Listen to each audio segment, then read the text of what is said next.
Yo, right here in the small box. Yo, you, right here in the small box, right here in the small box.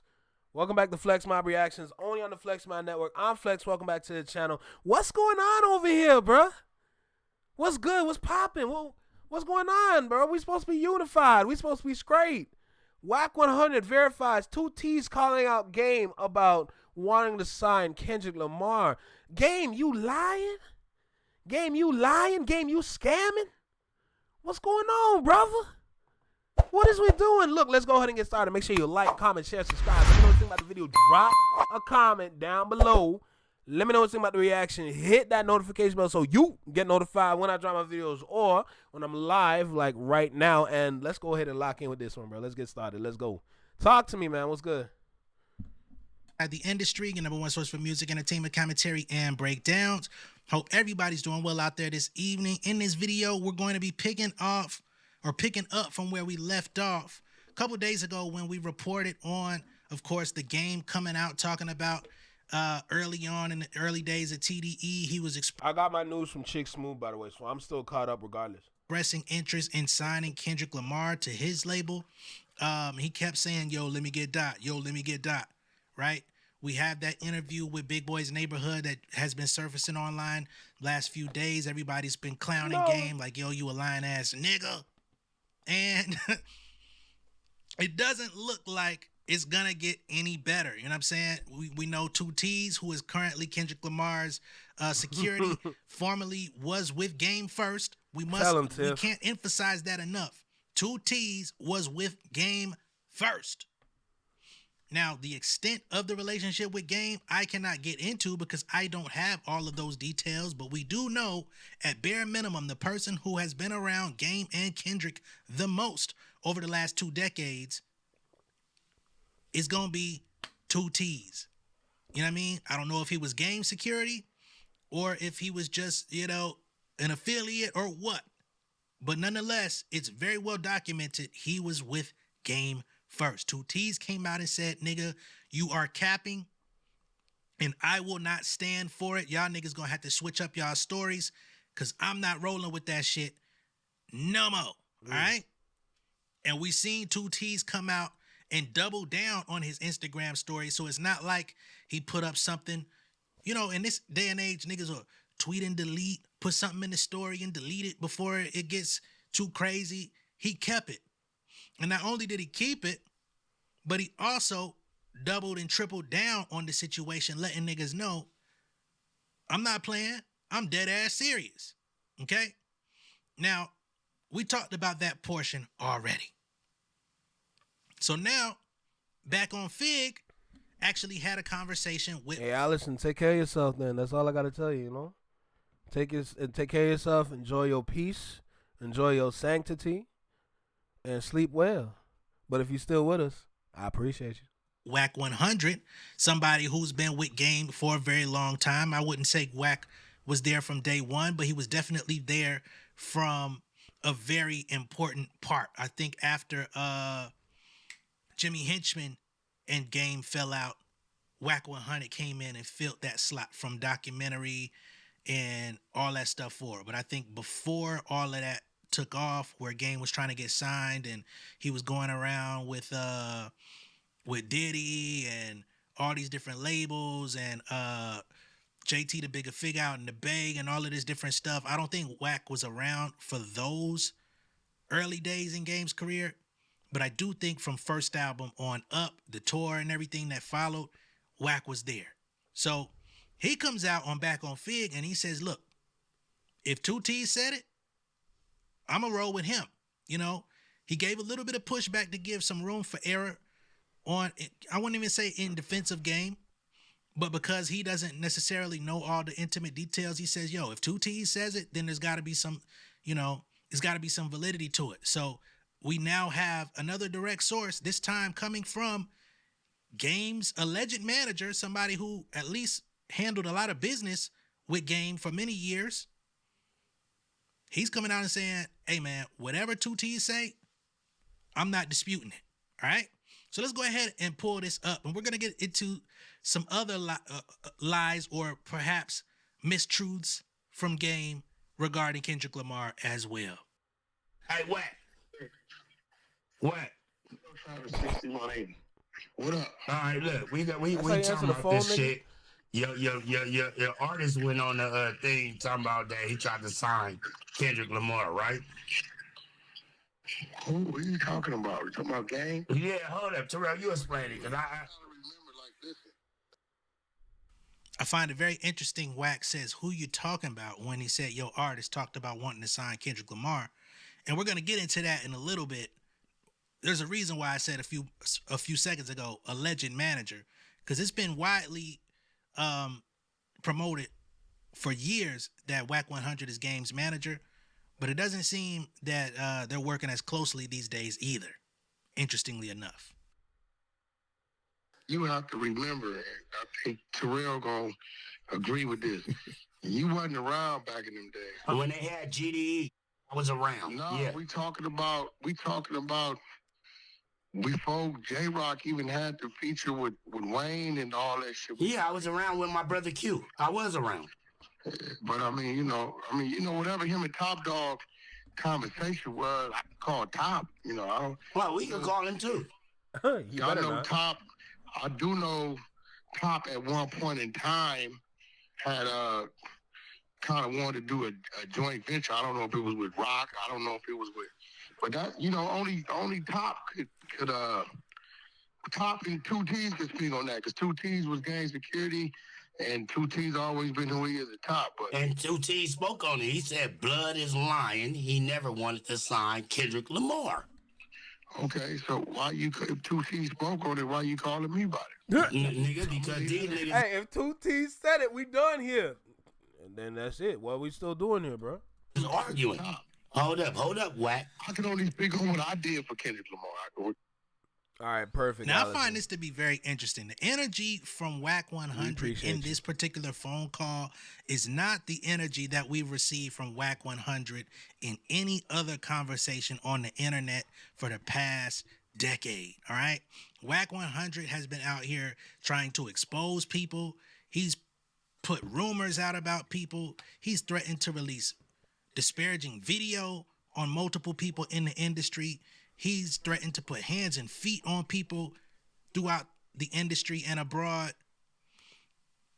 He is somebody who's known to try to find paperwork on multiple artists, if they've gone through the jail system or the prison system to try to see if they snitched or compromised themselves under the pressure of the feds. Like, this is somebody who's notoriously aggressive to just about any and everyone that he comes across. But in this conversation with Smack, he does not have that same tone of voice about this subject matter. As you can see, he's saying, I'm going to call Top,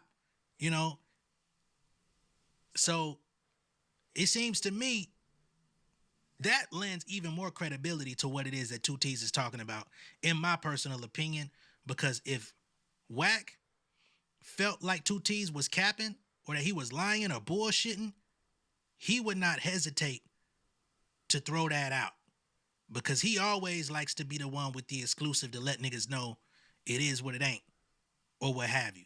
So I find his tone of voice to be extremely interesting here. What you do, Wack? I'm the first nigga put him on New York radio. First nigga put him on a New York stage. A lot of niggas I did that for because I had the case rape flood. I'm gonna keep it tall with you, bro. I do not like that photo of the game, man. I'm gonna be so real. I do not like that photo of the game. I do not like that photo, bro. Him and Drake. What's going on with y'all lips, bro? See, I'm gonna just look at the wall because I don't feel like looking at my screen right now. It's weird. And Top, if you listen to it, when I called him from No Jumper, he told Adam, nigga, Wack gave me the keys to New York. So that's what that was. But other than that, I don't know what Top and Game discussed. 2T's would know because 2T's was always the go-between to that. So if 2T said that, that's what 2T said. I ain't talked to Top about that. But now, check that out. He said if 2T's said it, 2T's was always the go-between on that. Now, shout out to the homie that was in the comments the other day of the previous video where we discussed this topic. And it was like, what is the significance of 2T's? If he's just a bodyguard or security, why would he be privy to this information? And again, that's why at the top of the video, I said, I don't know the extent of the 2T's connection, because we know him as security today, but we do not know what that title was in Game's That's a clique fact, or Tiff. circle at that Smack time. Don't play. But Wack 100 says 2T's was the go-between between Game and Top Dawg. So now we get even more information regarding that as well, which gives more validity as to why 2T's would come out and speak so fervently about this situation. Difference do it make, because that's still the TDE movement regardless. Yeah. We niggas was just trying to solidify that answer. You feel me? Once 2T's came in there and he commented, I feel like, hey, that's what it is. Now you have to argue it. We both know 2T's don't really do social media, but like I said, I'm gonna call Top today and ask him now. I see that It's like I said, when you a full-time private security guard, social media is not supposed to be in your repertoire, bro. You can't have that with you. floating. I do know at one point in time that it was conversations of trying to do a joint venture. I don't know if it was just overall. Probably back then, let's keep it real, J-Rock was the topic. You know what I'm saying? It was about J-Rock back then. You know what I'm saying? So I don't know if he approached him about that. I just called Top direct and that, but if 2T's said that shit, then there's probably some validity behind it. But then again, it's a little bad blood with those two. Yeah. You know what I'm saying? I just called Top. I'm gonna hit him right now and ask him. He'll tell me. There's bad blood between 2T's in the game? I mean, if you look like this, then it makes sense. Okay, so Wack also confirms there's a little bit of bad blood between Game and 2T's. On the surface, we would assume so, because the situation with Game and Kendrick. Game, of course, last year with that whole situation around the time of the pop out in terms of his stance in the Drake beef or what have you. But it seems like this year, Game, of course, he has a new album that's launching this upcoming week. Keep it. Or new project, Gangsta Grills with DJ Drama, that's about to drop. Oh, word. And he just ironically I might want to hear that. Is now speaking highly of Kendrick again. And what? I seen it from the beginning. I wanted to sign him. I went to Top multiple times. I wanted to sign him. Right?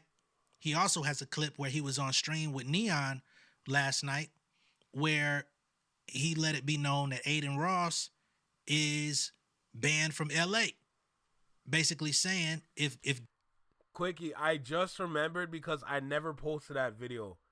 I feel like if I posted that video, I would be bringing in some politics I don't need on the channel. So that's why I forgot about it for a second. But since you just said that, I remember the video dude sent us. I just remembered the video that he sent us, bro. I literally just remembered it. That's crazy. So yeah, I get the bad blood now. Game catches him as an Aiden Ross in LA for speaking down on Kendrick. Something may happen to him. Now, of course, we didn't hear none of this from Game when all of this stuff was happening.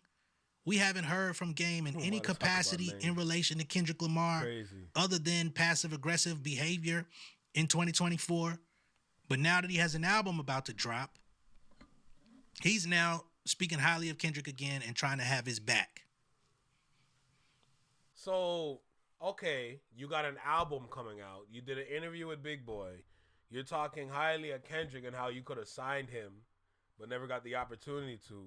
It just sounds like you're using Kendrick's name to sell your product.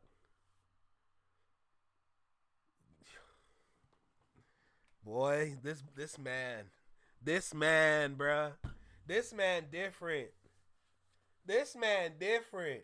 Yo, you're gonna use Kendrick's name to help sell your project so you can get the best numbers possible. Or sorry, you can maximize on your numbers and units sold. You're gonna use his name to do that. Since you can't get close to him.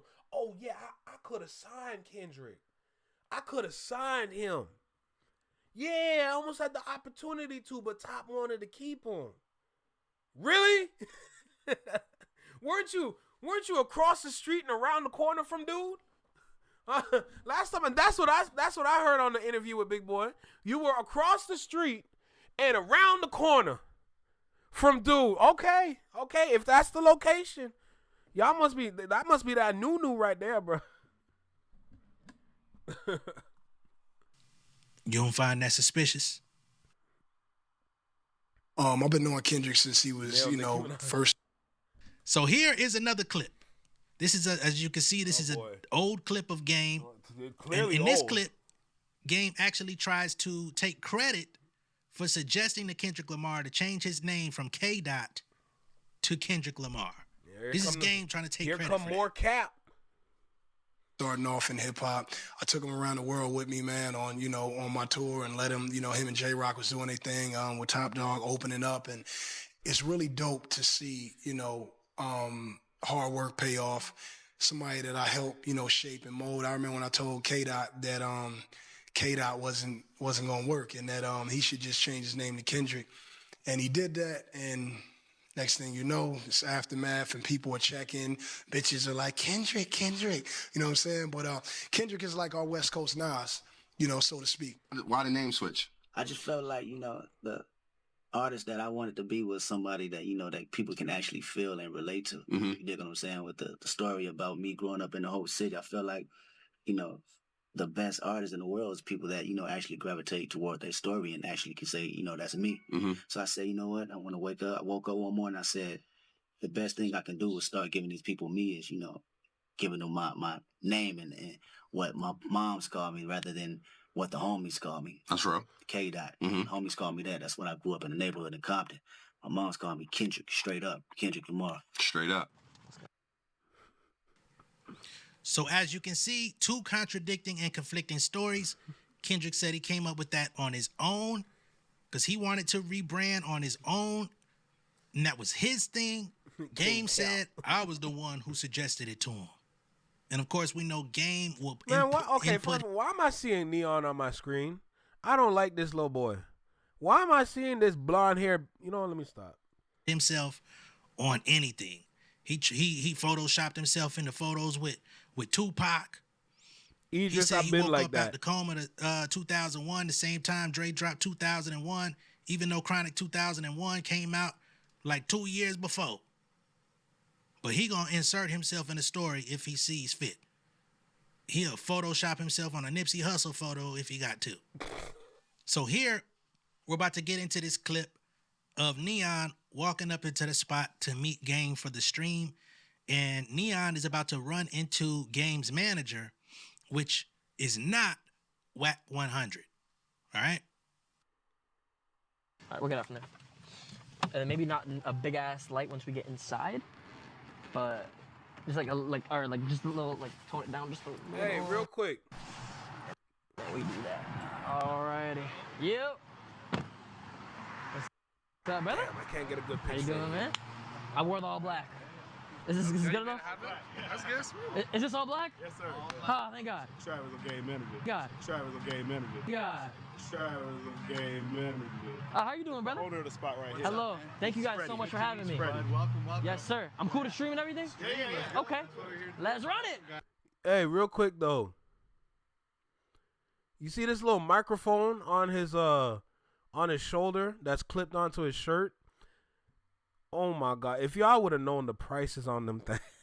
If y'all would have known the prices on them things, bro. Bro, that's damn near like a $400 microphone right there. Jesus God. Yo, technology, bro. Technology ain't cheap, man. Let's go. Thank you so much. Hello, how you doing? How you doing? Hello. Oh, it's a private dinner. Okay. All right. Welcome. Now, up until this point, I thought that the game was managed by Mr. Wack 100 of No Jumper. But you see, that guy right there is clearly not Wack 100. That guy is wearing a neighborhood fitted, if you will, to top things off, which is ironic in its own way.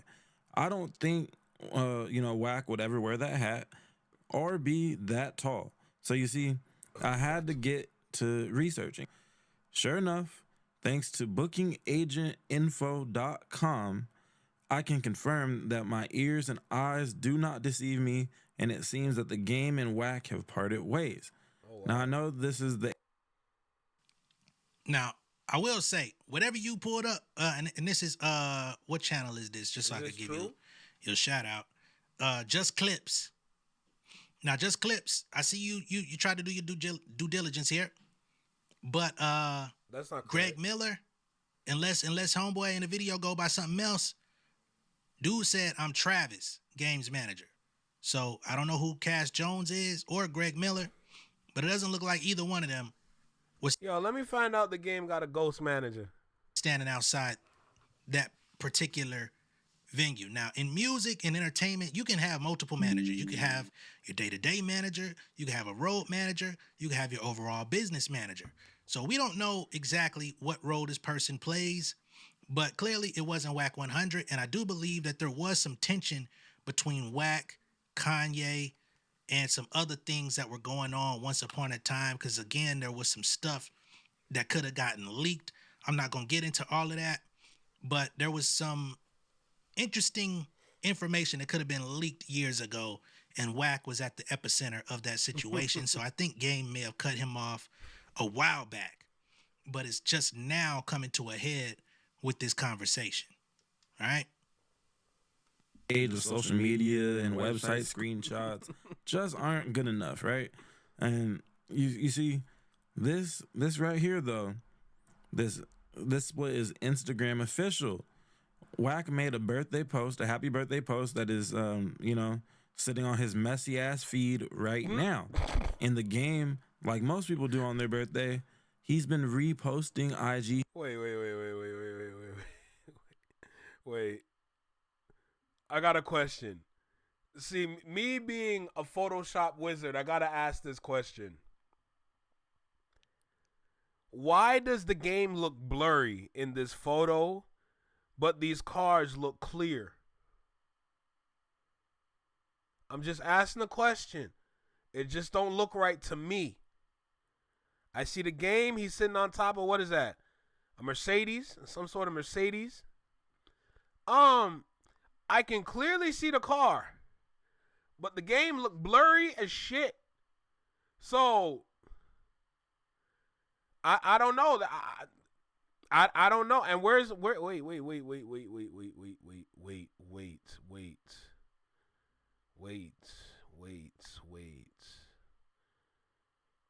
Okay. There's shadow under the shoes. You know what? Never mind.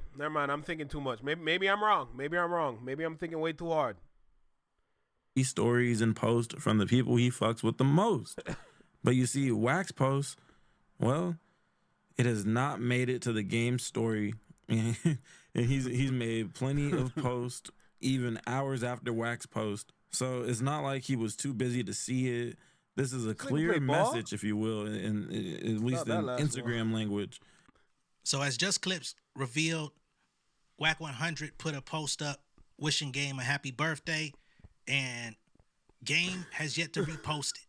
All right. So he's also trying to, paint the scene there that Game is reposting all these other people that are wishing him a happy birthday, but he's just conveniently not reposted. You're lying. Yo, Idris, swear to God, did 50 actually write his raps?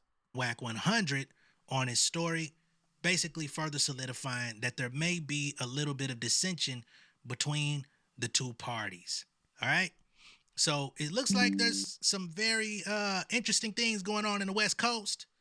We have Wack 100 confirming pretty much, giving at least a light confirmation that if 2T's said it, that Game wasn't really trying to get Kendrick, then I'm going with that. But, he said he's going to call Top himself for further verification. You can't get no more direct than Top Dawg himself. So we'll see if Wack 100 comes out and doubles down on this, or if he just backs off from the subject altogether. We'll just have to see. Now, somebody also I pointed believe out that. this record from Kendrick Lamar back when he was going by K. Dot. The song "Last Real Nigga Alive." This is a very old song from Kendrick, in which he kind of tells his story and his come up in this record. And in the song, he details sending his demo or giving his demo to somebody associated with Game. So clearly there was a connection early on, but Game did not respond, never said nothing back. So whatever interest he believed that he showed in Kendrick back then, Kendrick rapped about the fact that Game wasn't fucking with him. He had the ultimate opportunity to sign Kendrick Lamar because he received a demo. Now remember, Game in the Big Boy interview said that he was in the Big Brother program and he wasn't Kendrick's big brother in the program, but he would see him around and he acknowledged his ability. He was rapping, he was charismatic, he had people laughing and all of this different type of stuff, these positive characteristics. But and I think that's definitely valid, right? And that's something that classic liars and manipulators do. They'll take a piece of the truth and mix it in with the lie, and then it becomes an elaborate story. So I think that's exactly what we're dealing with here with this Game thing. Let me see if I can play a clip of the song. Hopefully we don't get copyright claimed on it. If not, y'all won't hear it. But let me see if I can pull it up nonetheless. That's official. Let me tell you when it all started. Game dropped documentary and made plenty enemies. It was a classic album. But prior to that, Gorilla Black debuted and put the city on wax. A lot of Biggie comparisons, we all was aware of them. But that wasn't my MO, I just thought it was dope. Didn't understand why Game would say his name in that manner. Many years went by, still no legitimate hands. Bro, why does that feel so good to listen to, bro? Why does that feel so good to listen to? Remember what I said in the last video. We got a job to do. The raps that we're getting now, it's almost as if, okay, let me explain this to make this clear. The raps that we're getting now, we're getting a lot of classic-ish from a lot of great and outstanding artists out there, right? Here's the thing, though. Back when rap made its pivot, not when it first got introduced. When it first got introduced, it took the world by storm, sorry. But when it took its pivot and it went down the gangster route, I feel like we're starting over from that. So what we're hearing now, today, is almost like what we heard with NWA back then, with the whole fuck the police shit, right? So when we look at the raps today, we got, like I said, we got a job to do when it comes down to supporting what we got. We got to support what we got. We got to do it. Because that's what's going to help the raps evolve. As long as we consumers are supporting the rap music that those artists are giving us, that's going to give them the opportunity to expound upon what they built. Now that we have a foundation all over again with some solid quality raps, we can start to build from this again and build something new. You know? I don't know why. That song literally just made me think about all of that all over again from the last video. So anyway, I put out a mixtape into a grave. Hub City Threat, minding her the year, DJ Dave and his brother Design. That's a fact. Together the music, put it out to the people. The people said I was stupid with the flow. Went to the barbershop to show up my skills. Mike and Jaime and some other cat said I was real. Jaime was Game's barber. The other cat made a statement saying that Game was his partner. So I gave him my tape. Said he played for him, hoping that I get my big break, but never got a response. Anyway, this nigga named Pop Games came to my school with a camera. I freestyled on this DVD for a minute, then after it hit the... Now, I'm not going to play the whole song as much as I would love to right now. You can find it. It's out there. But as you can see, he didn't even say shit about the Big Brother program. He said he gave a demo to a nigga that claimed he was Game Barber. So once again, we have a miscalculation of information coming from Jason Taylor, a.k.a. Chuck Taylor, a.k.a. Game. So it seems, and this was written just shortly after all of this stuff happened as far as that song. So I don't know, Game. Sound like you got a lot more cap in your rap than we originally projected. All right. Let me know what y'all think of all this down below in Yo. the comments. Be sure to like and share this video. If this is I your first got time you, seeing me on bruh. YouTube, go ahead and subscribe to the channel, become an insider. I will catch y'all on the next one, man. Much love and respect. Happy holidays to everyone out there. Enjoy your family. Hope y'all have an amazing week. We got more content on the way. Peace.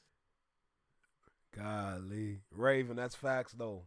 That song is a vibe. The way the song just made me go and just talk about that was just, it was weird, but music, like when you listen to the right songs, it's going to unlock different parts of your brain. That's how powerful music is, you know? So for me, what I said, I really mean that. I really stand on that because I care too much. Music motivates me. Music pushes me. Music just like inspires me. So when I talk about this, I'm so serious with it. It's not even a joke for real. But damn, bro, what's going on with the game, bro? And it's even worse because like when Idris mentioned it, hate it or love it, yo, hate it or love it. When I first heard it, it was literally one of them songs when I said, "Oh, that's the one." Bro, I didn't even need to listen to the whole song for me to know that song was gonna be a hit. I love that song growing up. The whole G Unit and the game. Oh my God, bro. I love that song so much, bro. I might have to listen to that after. I might have to listen to that after the live because I love that song too much, bro. I hate it or love it. Oh my goodness gracious, bro. But it's not looking good for the game right now, bro.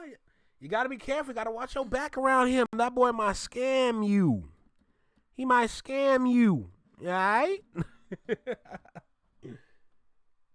That sounds like overly dedicated days. Oh, don't even get me started.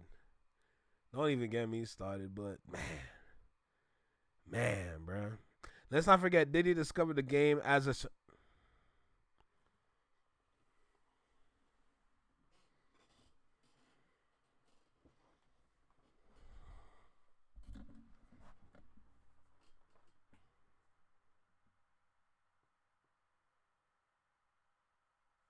Yo, Furry B, say swear to God.